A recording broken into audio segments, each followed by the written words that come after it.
CNN T V کی بین الاقوامی خبروں کے ساتھ میں ہوں بشرا خان۔ گلوبل افیئرز کینیڈا نے اسرائیل اور حماس کی جنگ میں 8ویں کینیڈین شہری کی ہلاکت کا اعلان کیا ہے۔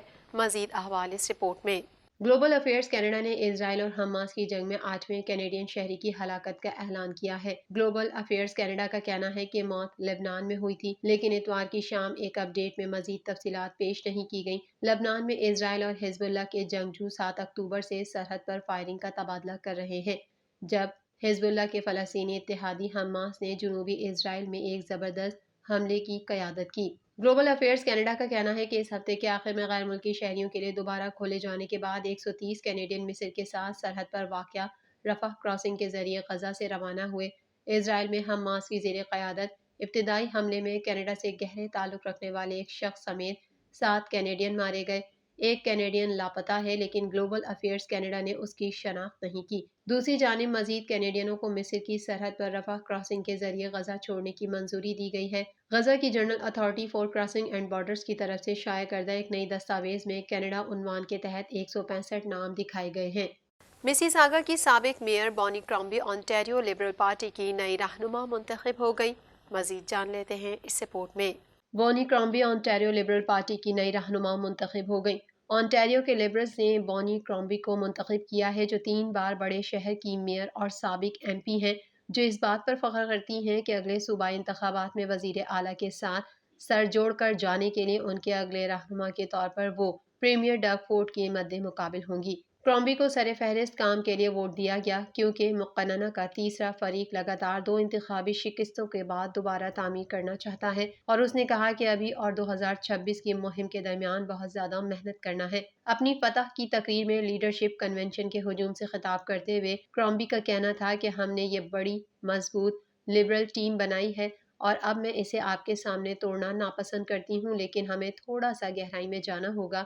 آپ جانتے ہیں کیوں؟ کیونکہ ڈگ فورڈ اور اس کے قدامت پسند وہ اب کسی بھی لمحے ہمارے پیچھے آئیں گے، اس لیے ہمیں تیار رہنا ہوگا۔ ہمیں اس سے بھی زیادہ محنت کرنے کے لیے تیار رہنا ہوگا، لیکن ایک ساتھ۔ اس پوری مہم کے لیے فورڈ اور اس کے ساتھی ہماری نظروں میں مخالف رہے ہیں۔ مسیساگا اونٹاریو کے میئر نے liberal MP Nate Erskine Smith, liberal MP اور سابق صوبائی کابینہ کے وزیر یاسر نقوی اور سابق لبرل MP اور موجودہ صوبائی کاکس ممبر ٹیڈسو کو اونٹاریو لبرل لیڈرشپ کنونشن میں شکست دی، جو بیلٹ کے 3 راؤنڈ سے گزری۔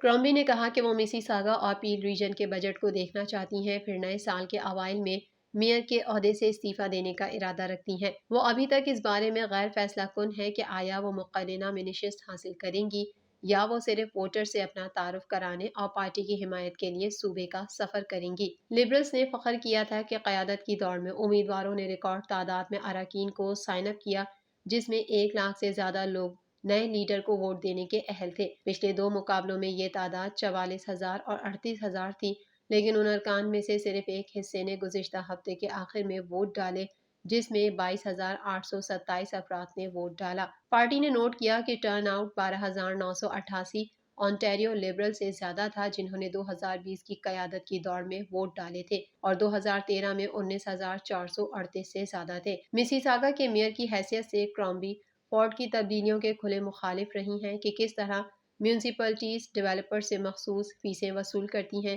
جو شہروں کے انفراسٹرکچر کو فنڈ فراہم کرنے میں مدد کرتی ہیں۔ پولنگ سے پتہ چلتا ہے کہ تمام لبرل قیادت کے امیدواروں میں سے پارٹی اگلے انتخابات میں ترقی پسند قدامت پسندوں کے خلاف بہترین کارکردگی کا مظاہرہ کرنے کے لیے کھڑی ہے، جس کی قیادت کرامبی ہوگی۔ ٹوریز اسے ایک اشرافیہ کے طور پر پیش کرنے کی کوشش کر رہے ہیں جو ٹیکس میں اضافہ کرے گا، جبکہ NDP تجویز کر رہی ہے کہ وہ فورڈ سے ملتی جلتی ہے۔ کرامبی کی مہم کو چند ابتدائی غلطیوں کے باوجود بھرپور حمایت حاصل ہوئی۔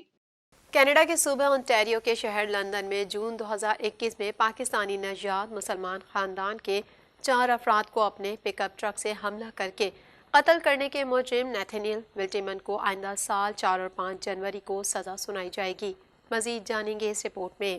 کینیڈا کے صوبہ اونٹاریو کے شہر لندن میں جون 2021 میں پاکستانی نژاد مسلمان خاندان کے 4 افراد کو اپنے پک اپ ٹرک سے حملہ کر کے قتل کرنے کے مجرم نیتھنیل ولٹیمن کو آئندہ سال 4 اور 5 جنوری کو سزا سنائی جائے گی۔ اس بات کا فیصلہ ونڈسر کی ایک عدالت نے مختصر سماعت کے دوران کیا، میڈیا رپورٹ کے مطابق نیتھنیل ولٹیمن جمعے کو جنوب مغربی صوبے اونٹاریو میں واقع شہر کے جنوب مغرب میں واقع حراستی مرکز سے ویڈیو لنک کے ذریعے ونڈسر کی عدالت میں پیش ہوا۔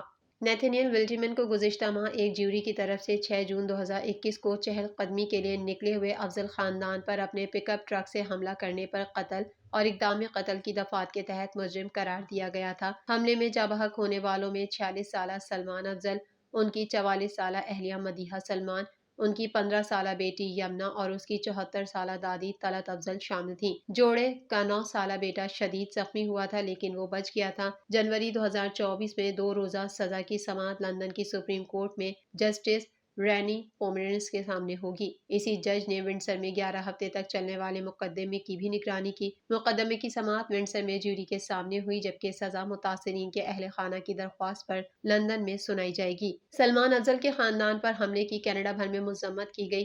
پولیس نے اس حملے کو نفرت انگیز جرم قرار دیا اور کینیڈا میں اسلامو فوبیا سے نمٹنے کے لیے اقدامات کا مطالبہ کیا گیا۔ مقدمے کی سماعت کے دوران نیتھنیل ولٹیمن نے گواہی دی کہ وہ 2019 میں نیوزی لینڈ کی 2 مساجد میں فائرنگ کر کے 51 مسلمان نمازیوں کے اجتماعی قتل کا ارتکاب کرنے والے برینٹن ٹیرنٹ کی تحاریر سے متاثر تھا۔ نیتھنیل ولٹیمن نے پہلے بھی اعتراف کیا تھا کہ اس نے بلٹ پروف جیکٹ اور ملٹری طرز کا ہیلمٹ آن لائن منگوایا تھا اور جس دن اس نے سلمان افضل اور ان کے خاندان کو حملے کا نشانہ بنایا انہیں پہنا تھا۔ مجرم نے جیوری کو بتایا تھا کہ متاثرہ خاندان کو دیکھ کر اسے مارنے کی ترغیب محسوس ہوئی۔ اس کا کہنا تھا کہ اسے متاثرین کے حلیے سے پتہ چل گیا تھا کہ وہ مسلمان ہیں۔ غزہ پر ایک بار پھر اسرائیلی جارحیت جاری ہے۔ اسرائیلی فوج نے غزہ کی پٹی کے دوسرے بڑے شہر خان یونس شہر کے اندر اور اطراف کے علاقوں کے مکینوں کو انخلا کا حکم دینے کے بعد خان یونس کے شمال میں زمینی کارروائی شروع کر دی۔ مزید احوال اس رپورٹ میں۔ غزہ پر ایک بار پھر اسرائیلی جارحیت جاری ہے۔ اسرائیلی فوج نے غزہ کی پٹی کے دوسرے بڑے شہر خان یونس شہر کے اندر اور اطراف کے علاقوں کے مکینوں کو انخلا کا حکم دینے کے بعد خان یونس کے شمال میں زمینی کارروائی شروع کر دی۔ اتوار کے روز اسرائیلی فوج نے خان یونس اور اس کے قریبی افراد کے لیے انخلا کے احکامات میں توسیع کی تھی اور کم از کم 5 دیگر علاقوں کے رہائشیوں کو وہاں سے نکل جانے کو کہا تھا۔ عرب میڈیا کے مطابق اسرائیلی ٹینک جنوبی شہر میں اپنی زمینی کارروائی شروع کرنے کے بعد خان یونس کے شمال میں مختلف مقامات پر بمباری کر رہے ہیں۔ دریں اثنا امریکہ نے اسرائیل سے کہا ہے کہ وہ لوگوں کے نئے اور بڑے پیمانے پر اخراج سے گریز کرے اور جنوبی غزہ کی پٹی میں اپنی زمینی کارروائی کے دوران شہریوں کے تحفظ کے لیے کوششیں کریں۔ 7 اکتوبر کے حملے میں شروع ہونے والی جنگ کے ابتدائی دنوں میں اسرائیل کی جانب سے شہریوں کو شمال سے نکل جانے کا حکم دیا گیا۔ بعد ازاں پٹی کی 23 لاکھ کی آبادی کا زیادہ تر حصہ جنوب کی طرف آ چکا ہے۔ عرب میڈیا کے مطابق توقع کی جا رہی ہے کہ غزہ کی پٹی کے جنوبی حصے پر حملے میں اسرائیل کی توجہ اہم ترین شہری مرکز خان یونس اور حماس کے رہنما یحییٰ سنوار اور محمد زیب سمیت دیگر رہنماؤں کو نشانہ بنانے پر ہوگی۔ اسرائیلی فوج مصر کی سرحد پر واقع رفح شہر پر بھی کارروائیاں کرے گی۔ دوسری جانب حماس کے قبضے میں قید یرغمالیوں کی تلاش کے لیے برطانیہ بھی میدان میں آ گیا۔ برطانیہ نے گزشتہ روز غزہ کی جاسوسی کے لیے طیارے بھیجنے کا اعلان کیا ہے۔ برطانوی وزیر دفاع گرانٹ شپس نے کہا ہے کہ حماس نے ہمارے شہری یرغمالی بنا رکھے ہیں، جاسوس طیارے غزہ میں پرواز کر کے ان کا کھوج لگائیں گے۔ ترجمان حماس اسامہ حمدان نے انسانی حقوق کے عالمی رہنماؤں کو غزہ دورے کی دعوت دے دی۔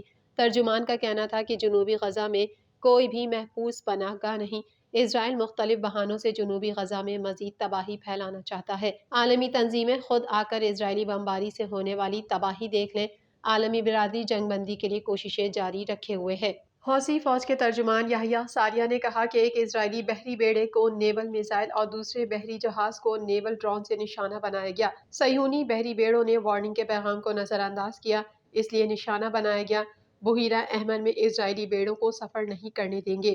دوسری جانب پینٹاگون نے تصدیق کرتے ہوئے کہا کہ اتوار کو بحیرہ احمر میں ایک امریکی جنگی بحری جہاز اور متعدد تجارتی بحری جہازوں پر حملہ کیا گیا، جو اسرائیل اور حماس کی جنگ سے منسلک مشرق وسطیٰ میں سمندری حملوں میں ممکنہ طور پر ایک بڑے اضافے کی نشاندہی کرتا ہے۔ امریکی شہر نیو یارک کے علاقے کوئنز میں اپنی سسرال کے 4 افراد کو قتل کرنے والا چاقو بردار شخص پولیس کی فائرنگ میں مارا گیا۔ مزید جانتے ہیں اس رپورٹ میں۔ امریکی شہر نیو یارک کے علاقے کوئنز میں اپنی سسرال کے 4 افراد کو قتل کرنے والا چاقو بردار شخص پولیس کی فائرنگ میں مارا گیا۔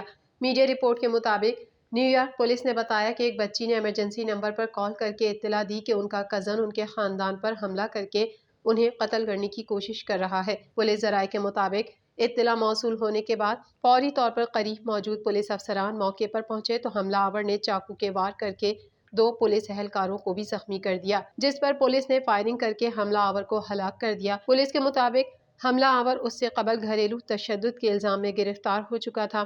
38 سالہ حملہ آور اپنے سسرالیوں کے گھر پر حملے میں 2 بچوں سمیت 4 افراد کو چاقو کے وار کر کے قتل کر چکا تھا، جبکہ حملے میں زخمی 61 سالہ خاتون نازک حالت میں اسپتال میں زیر علاج ہے۔